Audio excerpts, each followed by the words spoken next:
менің оқырмандарым, достарым, жалпы қазақ елі.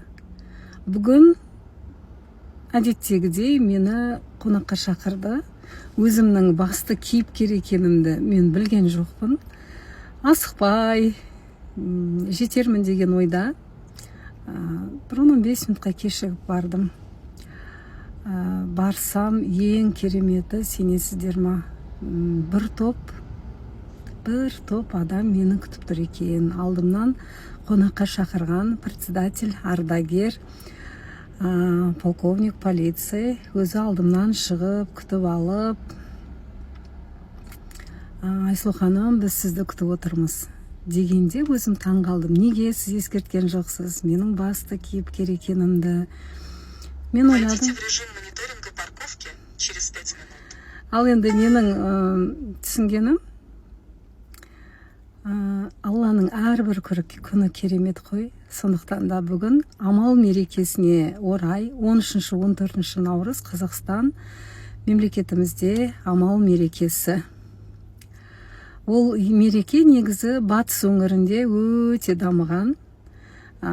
Қыстан аман есен шықтық деп көрісу күні. Бұл қыстан аман есен шығып, көктеммен қауышуды білдіреді екен.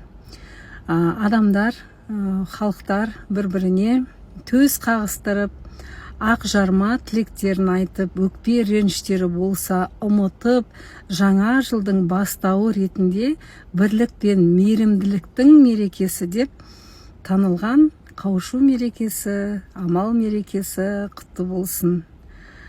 Қазір енді осы постымның жалғасы бар.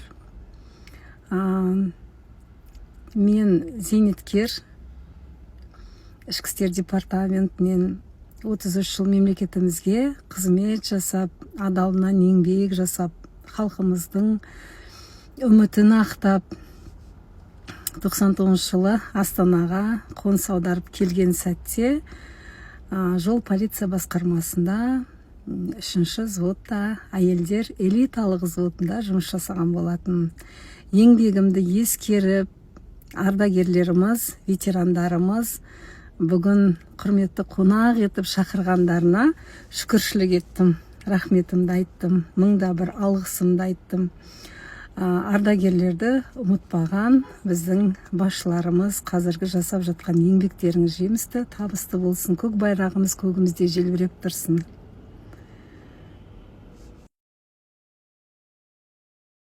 Осы орынбасарлардың, начальниктің, қажымұрашының барлығының атынан сіздерге көп рахмет. Жаңа кім Амантайдан айтып жатыр ғой, сол сияқты рахмет келгендеріңізге, осылай келіп жүріңіздер, тағы да шаралар болатын болса кездесеміз, қандай қол. Сондықтан ол кісілер сіздерге сәлем айтып жатыр. Біздің руководство. Азаматтық өмірге қалыптастым, екінші өмірді бастадық. Зейнеткерлікке шыққанда өте қиын. Көп кісілер өзін жоғалтып алып жатады ғой. Ал енді біз сондай қиыншылыққа сынбай, өздеріңізбен қауышып отырмыз. Қазіргі таңда өзімнің кішігірім кәсібім бар. Сұлулық салонына келіп тұрыңыздар, әйелдеріңіз жіберіп тұрыңыздар. Сіздермен таныс болғанға қуаныштымын. Сіздер аман есен зейнеткерлікке шығып, полковник званиясын, генерал қыз болып, қазағымыздың қаһарман қыздарының қатарына қосылып, сондай халықтың алдында жүре беріңіздер. Еңбектеріңіз елене берсін. Басшылар тарапынан, отбасылар тарапынан, бауырларыңыздың тарапынан, халқымыздың тарапынан еңбектеріңіз еленіп, халықтың алдында жүре беріңіздер. Генералдық дәрежесіне жетіңіздер. Ал біз енді ардагеріміз, бізге енді жан тыныштығы керек. Кездесіп тұру керек. Екінші мынау дыхание дейді ғой, ардагерлік өмірімізде біз ардагерлер көбейіп, осылай жинап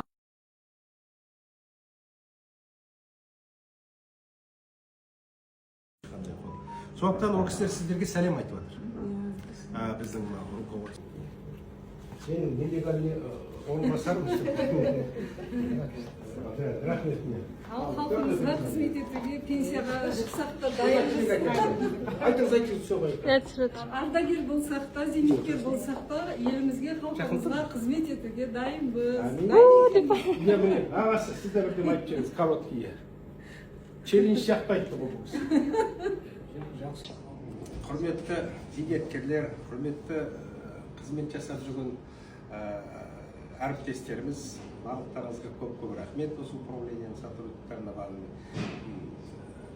әке өзіме, Гүлмира өзіме көп рахмет. Бақыт начальник управления замдарына барына көп рахмет. Осылай біздің зейнеткерлердің барын басын қосып, осындай көрісу күні, амал мерекесі күні жинап, барлығымызға осындай жақсы құрмет не көрсетіп жатқандарыңызға көп рахмет. Бақытты болыңыздар. Амал күні құтты болсын. Ардагерлермен қауышып жатырмыз, жүздесіп жатырмыз. Осы мекеменің басшыларына, департамент басшыларына көптен көп алғысымыз шексіз. Құшақ жая қарсы алып құттықтап жатсыздар, құрметті қонақ етіп жатсыздар.